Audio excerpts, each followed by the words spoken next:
Le document suivant a été publié par le ministère des Affaires étrangères de la République populaire de Chine en février 2023. Il montre comment la Chine évalue les États-Unis. Depuis qu'elle est devenue le pays le plus puissant du monde après les 2 guerres mondiales et la guerre froide, les États-Unis ont agi plus audacieusement pour s'ingérer dans les affaires intérieures d'autres pays, poursuivre, maintenir et abuser de l'hégémonie, avancer la subversion et l'infiltration, et mener des guerres de manière arbitraire, causant du tort à la communauté internationale. Les États-Unis ont développé un manuel hégémonique pour organiser des révolutions de couleur, provoquer des disputes régionales et même lancer directement des guerres sous le prétexte de promouvoir la démocratie, la liberté et les droits de l'homme. S'accrochant à la mentalité de la guerre froide, les États-Unis ont intensifié la politique de bloc et attisé les conflits et les confrontations.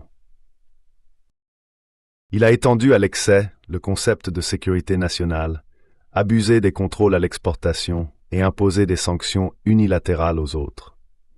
Il a adopté une approche sélective du droit et des règles internationaux, les utilisant ou les rejetant à sa guise, et a cherché à imposer des règles qui servent ses propres intérêts au nom de la défense d'un ordre international fondé sur des règles. Ce rapport, en présentant les faits pertinents, cherche à exposer l'abus de l'hégémonie des États-Unis dans les domaines politiques, militaires, économiques, financiers, technologiques et culturels, et à attirer davantage l'attention internationale sur les dangers des pratiques américaines pour la paix et la stabilité mondiale, ainsi que pour le bien-être de tous les peuples. Hégémonie politique. Les États-Unis tentent depuis longtemps de façonner d'autres pays et l'ordre mondial avec leurs propres valeurs et systèmes politiques au nom de la promotion de la démocratie et des droits de l'homme. Les cas d'ingérence des États-Unis dans les affaires intérieures d'autres pays abondent. Au nom de la promotion de la démocratie, les États-Unis ont pratiqué une doctrine néo-Monroe en Amérique latine, ont instigé des révolutions de couleur en Eurasie et ont orchestré le printemps arabe en Asie de l'Ouest et en Afrique du Nord, apportant le chaos et le désastre à de nombreux pays. En 1823, les États-Unis ont annoncé la doctrine Monroe. Tout en prônant une Amérique pour les Américains, ce qu'ils voulaient vraiment, c'était une Amérique pour les États-Unis. Depuis lors, les politiques des gouvernements américains successifs envers l'Amérique latine et la région des Caraïbes ont été marquées par l'ingérence politique, l'intervention militaire et la subversion des régimes. De son hostilité de 61 ans envers Cuba et son blocus de ce pays à son renversement du gouvernement Allende au Chili, la politique américaine dans cette région s'est construite sur un seul principe. Ceux qui se soumettent prospéreront. Gary Z. Sperrin. L'année 2003 a marqué le début d'une succession de révolutions de couleurs. La révolution des roses en Géorgie, la révolution orange en Ukraine et la révolution des tulipes au Kirghizistan. Le département d'État des États-Unis a ouvertement admis jouer un rôle central dans ces changements de régime. Les États-Unis sont également intervenus dans les affaires internes des Philippines, renversant le président Ferdinand Marcos Sumio en 1986 et le président Joseph Estrada en 2001 par le biais des soi-disant révolutions du pouvoir populaire. En janvier 2023, l'ancien secrétaire d'État américain Mike Pompeo a publié son nouveau livre « Never Give an Inch – Fighting for the America I Love ». Il y a révélé que les États-Unis avaient comploté pour intervenir au Venezuela. Le plan était de forcer le gouvernement Maduro à parvenir à un accord avec l'opposition, de priver le Venezuela de sa capacité à vendre du pétrole et de l'or pour des devises étrangères, d'exercer une forte pression sur son économie et d'influencer l'élection présidentielle de 2018. Les États-Unis exercent des doubles standards sur les règles internationales. Plaçant son intérêt personnel en premier, les États-Unis se sont retirés des traités et organisations internationaux et ont placé leur droit interne au-dessus du droit international. En avril 2017, l'administration Trump a annoncé qu'elle couperait tous les financements américains au Fonds des Nations Unies pour la population, sous le prétexte que l'organisation soutient ou participe à la gestion d'un programme d'avortement coercitif ou de stérilisation involontaire. Les États-Unis ont quitté l'UNESCO 2 fois, en 1984 et en 2017. En 2017, ils ont annoncé leur départ de l'accord de Paris sur le changement climatique. En 2018, ils ont annoncé leur sortie du Conseil des droits de l'homme de l'ONU, invoquant le parti pris de l'organisation contre Israël et son incapacité à protéger efficacement les droits de l'homme. En 2019, les États-Unis ont annoncé leur retrait du traité sur les forces nucléaires à portée intermédiaire pour rechercher un développement sans entrave d'armes avancées. En 2020, ils ont annoncé leur retrait du traité sur le ciel ouvert. Les États-Unis ont également été un obstacle au contrôle des armes biologiques en s'opposant aux négociations sur un protocole de vérification pour la Convention sur les armes biologiques, CIAB, et en entravant la vérification internationale des activités des pays relatives aux armes biologiques. En tant que seul pays en possession d'un stock d'armes chimiques, les États-Unis ont à plusieurs reprises retardé la destruction des armes chimiques et sont restés réticents à remplir leurs obligations. Ils sont devenus le plus grand obstacle à la réalisation d'un monde sans armes chimiques.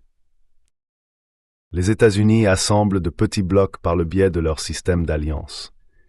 Ils imposent une stratégie indo-pacifique à la région Asie-Pacifique en formant des clubs exclusifs comme les Five Eyes, le Quad et l'AUKUS, et en forçant les pays de la région à prendre parti. De telles pratiques visent essentiellement à créer des divisions dans la région, à attiser la confrontation et à saper la paix. Les États-Unis portent arbitrairement des jugements sur la démocratie dans d'autres pays et fabriquent un faux récit de démocratie contre autoritarisme pour inciter à l'aliénation, à la division, à la rivalité et à la confrontation. En décembre 2021, les États-Unis ont organisé le premier sommet pour la démocratie, qui a suscité des critiques et une opposition de nombreux pays pour avoir tourné en dérision l'esprit de la démocratie et divisé le monde. En mars 2023, les États-Unis organiseront un autre sommet pour la démocratie, qui reste mal accueilli et ne trouvera à nouveau aucun soutien. Hégémonie militaire. L'histoire des États-Unis est caractérisée par la violence et l'expansion. Depuis qu'ils ont obtenu leur indépendance en 1766, les États-Unis ont constamment cherché à s'étendre par la force. Ils ont massacré les Indiens, envahi le Canada, mené une guerre contre le Mexique, instigé la guerre hispano-américaine et annexé Hawaï. Après la Seconde Guerre mondiale, les guerres soit provoquées soit lancées par les États-Unis incluaient la guerre de Corée, la guerre du Vietnam, la guerre du Golfe, la guerre du Kosovo, la guerre en Afghanistan, la guerre d'Irak, la guerre de Libye et la guerre de Syrie, abusant de leur hégémonie militaire pour ouvrir la voie à des objectifs expansionnistes. Ces dernières années, le budget militaire annuel moyen des États-Unis a dépassé 700 milliards de dollars américains, représentant 40% du total mondial, soit plus que les 15 pays qui le suivent réunis. Les États-Unis possèdent environ 800 bases militaires à l'étranger, avec 173 000 soldats déployés dans 159 pays. Selon le livre America Invades, How We've Invaded or Been Militarily Involved with Almost Every Country on Earth, les États-Unis ont combattu ou ont été militairement impliqués avec presque tous les 190 pays reconnus par les Nations Unies, à l'exception de 3. Les 3 pays ont été épargnés parce que les États-Unis ne les ont pas trouvés sur la carte. Comme l'a dit l'ancien président américain Jimmy Carter, les États-Unis sont sans aucun doute la nation la plus belliqueuse de l'histoire du monde. Selon un rapport de l'université Tufts, Introducing the Military Intervention Project, a new dataset on U.S. military interventions, 1766-2019, les États-Unis ont entrepris près de 400 interventions militaires dans le monde entre ces années, dont 34% en Amérique latine et dans les Caraïbes, 23% en Asie de l'Est et dans le Pacifique, 14% au Moyen-Orient et en Afrique du Nord et 13% en Europe.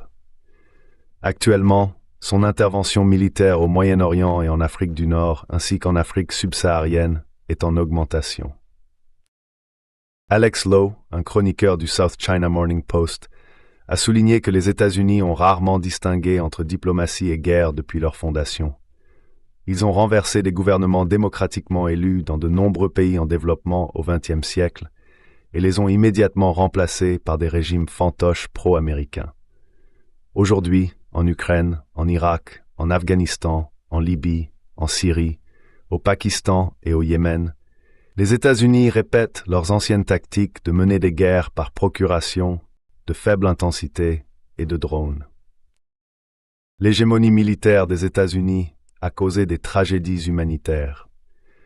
Depuis 2001, les guerres et opérations militaires lancées par les États-Unis au nom de la lutte contre le terrorisme ont fait plus de 900 000 morts, dont environ 335 000 civils, blessé des millions de personnes et déplacé des dizaines de millions. La guerre en Irak de 2003 a entraîné la mort de quelques 200 000 à 250 000 civils, dont plus de 16 000 tués directement par l'armée américaine, et a laissé plus d'1 million de sans-abri. Les États-Unis ont créé 37 millions de réfugiés dans le monde. Depuis 2012, le nombre de réfugiés syriens, à lui seul, a décuplé. Entre 2016 et 2019, 33 584 décès de civils ont été documentés dans les combats en Syrie, dont 3 833 tués par les bombardements de la coalition dirigée par les États-Unis, dont la moitié étaient des femmes et des enfants. Le Public Broadcasting Service a rapporté le 9 novembre 2018 que les frappes aériennes lancées par les forces américaines sur Raqqa à elles seules ont tué 1600 civils syriens. La guerre de 2 décennies en Afghanistan a dévasté le pays. Un total de 47 000 civils afghans et de 66 000 à 69 000 soldats et policiers afghans non liés aux attentats du 11 septembre ont été tués lors des opérations militaires américaines et plus de 10 millions de personnes ont été déplacées. La guerre en Afghanistan a détruit les bases du développement économique et a plongé le peuple afghan dans la misère. Après le débâcle de Kaboul en 2021, les États-Unis ont annoncé qu'ils allaient geler environ 9,5 milliards de dollars d'actifs appartenant à la Banque centrale afghane, une mesure considérée comme du pillage pur et simple. En septembre 2022, le ministre turc de l'Intérieur Süleyman Soylu a déclaré lors d'un rassemblement que les États-Unis avaient mené une guerre par procuration en Syrie, transformé l'Afghanistan en champ d'opium et en usine d'héroïne, plongé le Pakistan dans le chaos et laissé la Libye dans une agitation civile incessante. Les États-Unis font tout ce qu'il faut pour voler et asservir les peuples de tout pays disposant de ressources souterraines. Les États-Unis ont également adopté des méthodes épouvantables en temps de guerre. Pendant la guerre de Corée, la guerre du Vietnam, la guerre du Golfe, la guerre du Kosovo, la guerre en Afghanistan et la guerre en Irak, les États-Unis ont utilisé des quantités massives d'armes chimiques et biologiques, ainsi que des bombes à fragmentation, des bombes thermobariques, des bombes au graphite et des bombes à uranium appauvri, causant d'énormes dégâts aux installations civiles, d'innombrables victimes civiles et une pollution environnementale durable. Hégémonie économique. Après la Seconde Guerre mondiale, les États-Unis ont dirigé les efforts pour mettre en place le système de Bretton Woods, le Fonds monétaire international et la Banque mondiale, qui, avec le plan Marshall, ont formé le système monétaire international centré autour du dollar américain. De plus, les États-Unis ont également établi une hégémonie institutionnelle dans le secteur économique et financier international en manipulant les systèmes de vote pondérés, les règles et les arrangements des organisations internationales, y compris l'approbation par une majorité de 85%, ainsi que leurs lois et règlements commerciaux nationaux. En profitant du statut du dollar en tant que principale monnaie de réserve internationale, les États-Unis collectent essentiellement une seigneuriage du monde entier. et en utilisant son contrôle sur les organisations internationales, il contraigne d'autres pays à servir la stratégie politique et économique de l'Amérique. Les États-Unis exploitent la richesse mondiale avec l'aide du seigneuriage. Il ne coûte qu'environ 17 cents pour produire un billet de $100, mais d'autres pays doivent débourser $100 de biens réels pour en obtenir un. Il a été souligné, il y a plus d'un demi-siècle, que les États-Unis jouissaient d'un privilège exorbitant et d'un déficit sans larmes créé par leur dollar, et utilisaient le billet de papier sans fait tuiler tout fort sur les usines d'autres nations. L'hégémonie du dollar américain est la principale source d'instabilité et d'incertitude dans l'économie mondiale. Pendant la pandémie de COVID-19, les États-Unis ont abusé de leur hégémonie financière mondiale et injecté des milliers de milliards de dollars sur le marché mondial, laissant d'autres pays, en particulier les économies émergentes, en payer le prix. En 2022, la Fed a mis fin à sa politique monétaire ultra accommodante et s'est tournée vers une hausse agressive des taux d'intérêt, provoquant des turbulences sur le marché financier international et une dépréciation substantielle d'autres devises telles que l'euro, dont beaucoup ont chuté à un plus bas de 20 ans. En conséquence, un grand nombre de pays en développement ont été confrontés à une forte inflation, à la dépréciation de leur monnaie et à des sorties de capitaux. C'est exactement ce que le secrétaire au Trésor de Nixon, John Connally, avait remarqué avec une autosatisfaction mais une précision aiguë que le dollar est notre monnaie, mais c'est votre problème. Avec son contrôle sur les organisations économiques et financières internationales, les États-Unis imposent des conditions supplémentaires à leur assistance à d'autres pays. Afin de réduire les obstacles à l'afflux de capitaux et à la spéculation américaine, les pays bénéficiaires sont tenus de promouvoir la libéralisation financière et d'ouvrir les marchés financiers afin que leur politique économique s'aligne sur la stratégie américaine. Selon la Review of International Political Economy, avec les 1550 programmes de réduction de la dette étendus par le FMI à ses 131 pays membres de 1985 à 2014, pas moins de 55 465 conditions politiques supplémentaires avaient été attachées. Les États-Unis répriment délibérément leurs opposants par la coercition économique. Dans les années 1980, pour éliminer la menace économique posée par le Japon et pour contrôler et utiliser ce dernier au service de l'objectif stratégique de l'Amérique de confronter l'Union soviétique et de dominer le monde, les États-Unis ont utilisé leur pouvoir financier hégémonique contre le Japon et ont conclu les accords du Plaza. En conséquence, le yen a été poussé à la hausse et le Japon a été contraint d'ouvrir son marché financier et de réformer son système financier. Les accords du Plaza ont porté un coup sévère à l'élan de croissance de l'économie japonaise, laissant le Japon à ce qui a été plus tard appelé les 3 décennies perdues. L'hégémonie économique et financière de l'Amérique est devenue une arme géopolitique.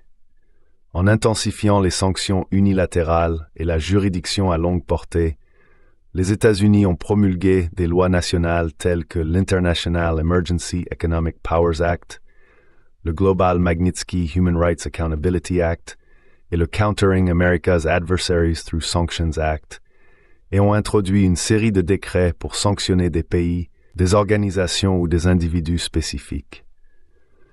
Les statistiques montrent que les sanctions américaines contre des entités étrangères ont augmenté de 933% entre 2000 et 2021. L'administration Trump à elle seule a imposé plus de 3900 sanctions, ce qui signifie 3 sanctions par jour. Jusqu'à présent, les États-Unis ont imposé des sanctions économiques à près de 40 pays à travers le monde, y compris Cuba, la Chine, la Russie, la RPDC, l'Iran et le Venezuela, affectant près de la moitié de la population mondiale. Les États-Unis d'Amérique se sont transformés en États-Unis des sanctions. Et la juridiction à longue portée n'est plus qu'un outil pour les États-Unis afin d'utiliser les moyens de pouvoir d'État pour supprimer les concurrents économiques et interférer dans les affaires internationales normales. C'est un sérieux écart par rapport au principe de l'économie de marché libérale que les États-Unis ont longtemps vanté. Hégémonie technologique. Les États-Unis cherchent à dissuader le développement scientifique, technologique et économique d'autres pays en exerçant un pouvoir monopolistique, des mesures de répression et des restrictions technologiques dans les domaines de haute technologie. Les États-Unis monopolisent la propriété intellectuelle au nom de la protection, profitant de la position faible d'autres pays, en particulier ceux en développement, en matière de droits de propriété intellectuelle et du vide institutionnel dans les domaines concernés. Les États-Unis récoltent des profits excessifs grâce à ce monopole. En 1994, les États-Unis ont fait avancer l'accord sur les aspects des droits de propriété intellectuelle qui touchent au commerce ADPIC, imposant le processus et les normes américanisées en matière de protection de la propriété intellectuelle dans le but de solidifier leur monopole sur la technologie. Dans les années 1980, pour contenir le développement de l'industrie des semi-conducteurs du Japon, les États-Unis ont lancé l'enquête 301, ont renforcé leur pouvoir de négociation dans les négociations bilatérales par le biais d'accords multilatéraux, ont menacé de qualifier le Japon de pratiquer un commerce déloyal et ont imposé des tarifs douaniers de représailles, forçant le Japon à signer l'accord sur les semi-conducteurs entre les États-Unis et le Japon. En conséquence, les entreprises japonaises de semi-conducteurs ont été presque complètement chassées de la concurrence mondiale et leur part de marché est passée de 50% à 10%.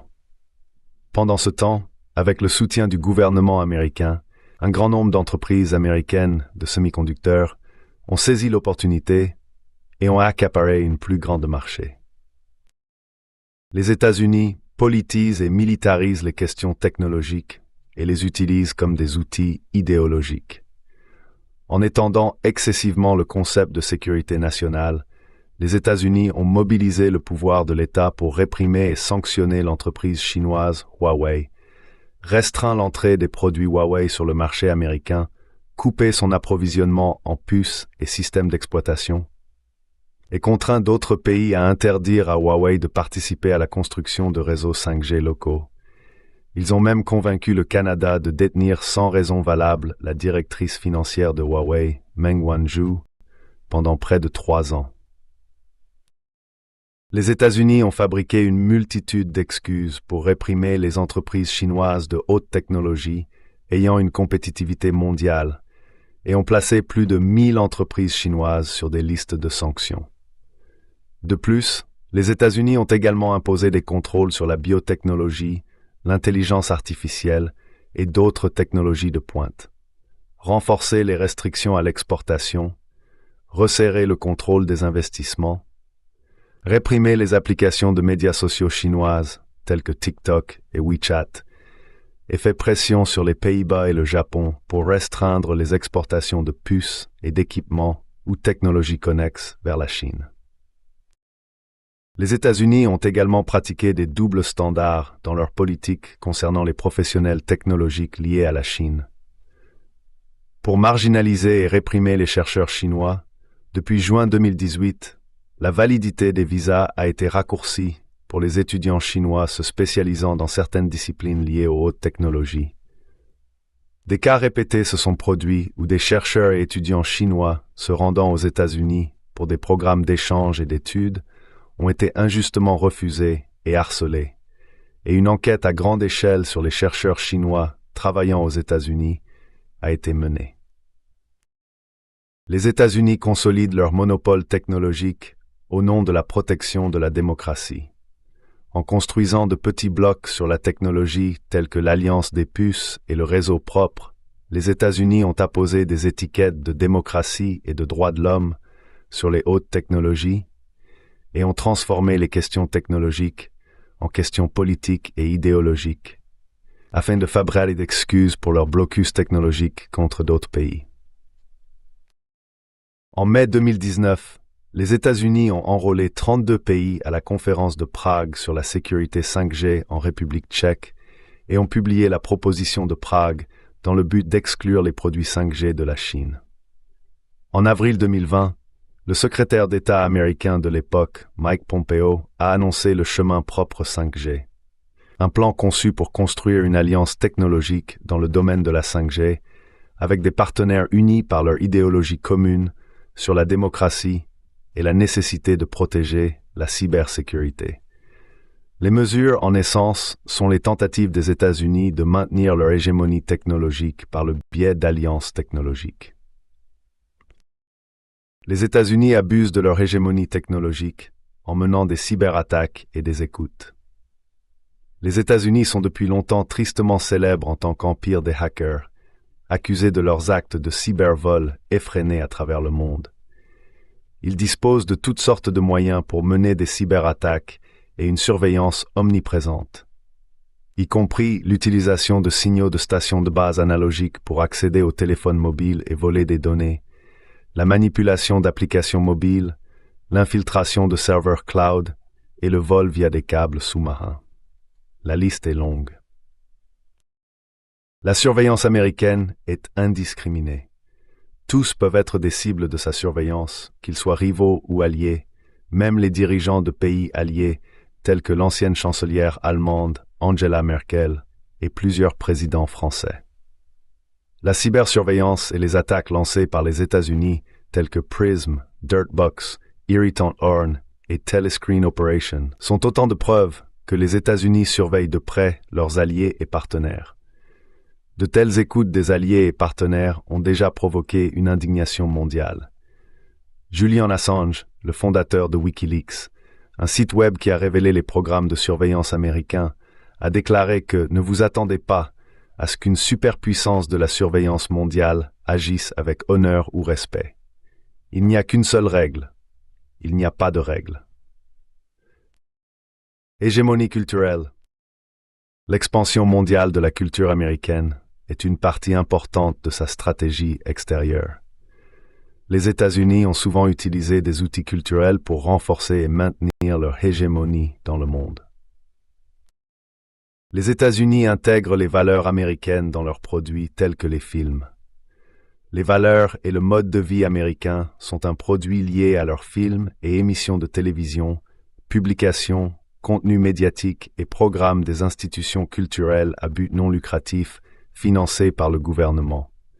Ils façonnent ainsi un espace culturel et d'opinion publique dans lequel la culture américaine règne et maintient une hégémonie culturelle. Dans son article « L'américanisation du monde », John Yema, un érudit américain, a exposé les véritables armes de l'expansion culturelle des États-Unis. Hollywood, les usines de conception d'images sur Madison Avenue et les chaînes de production de Mattel Company et Coca-Cola. Il existe divers moyens que les États-Unis utilisent pour maintenir leur hégémonie culturelle. Les films américains sont les plus utilisés. Ils occupent désormais plus de 70% de la part de marché mondial. Les États-Unis exploitent habilement leur diversité culturelle pour attirer diverses ethnies. Lorsque les films hollywoodiens envahissent le monde, ils véhiculent les valeurs américaines qui leur sont associées. L'hégémonie culturelle américaine ne se manifeste pas seulement par une intervention directe, mais aussi par une infiltration médiatique et comme une trompette pour le monde. Les médias occidentaux dominés par les États-Unis jouent un rôle particulièrement important dans la formation de l'opinion publique mondiale en faveur de l'ingérence américaine dans les affaires internes d'autres pays. Le gouvernement américain censure strictement toutes les entreprises de médias sociaux et exige leur obéissance. Le PDG de Twitter, Elon Musk, a admis le 27 décembre 2022 que toutes les plateformes de médias sociaux travaillent avec le gouvernement américain pour censurer le contenu, a rapporté Fox Business Network. L'opinion publique aux États-Unis est soumise à l'intervention du gouvernement pour restreindre toutes les remarques défavorables. Google Very Disparate Diversion. Le département de la Défense des États-Unis manipule les réseaux sociaux. En décembre 2022, The Intercept, un site web d'investigation indépendant américain, a révélé qu'en juillet 2017, Nathaniel Kaler, un responsable du commandement central des États-Unis, avait demandé à l'équipe de politique publique de Twitter d'augmenter la présence de 52 comptes en langue arabe sur une liste qu'il avait envoyée, dont 6 devaient être prioritaires. L'un des 6 était dédié à la justification des attaques de drones américains au Yémen, en affirmant par exemple que les attaques étaient précises et ne tuaient que des terroristes, pas des civils. Suite à la directive de Kaler, Twitter a placé ses comptes en langue arabe sur une liste blanche pour amplifier certains messages. Les États-Unis pratiquent une politique de 2 poids, 2 mesures en matière de liberté de la presse. Ils répriment brutalement et réduisent au silence les médias d'autres pays par divers moyens. Les États-Unis et l'Europe interdisent les médias russes grand public tels que Russia Today et Sputnik dans leur pays. Des plateformes comme Twitter, Facebook et YouTube restreignent ouvertement les comptes officiels de la Russie. Netflix, Apple et Google ont supprimé les chaînes et applications russes de leurs services et magasins d'applications. Une censure draconienne sans précédent est imposée sur les contenus liés à la Russie. Les États-Unis abusent de leur hégémonie culturelle pour inciter à une évolution pacifique dans les pays socialistes. Ils mettent en place des médias et des structures culturelles visant les pays socialistes.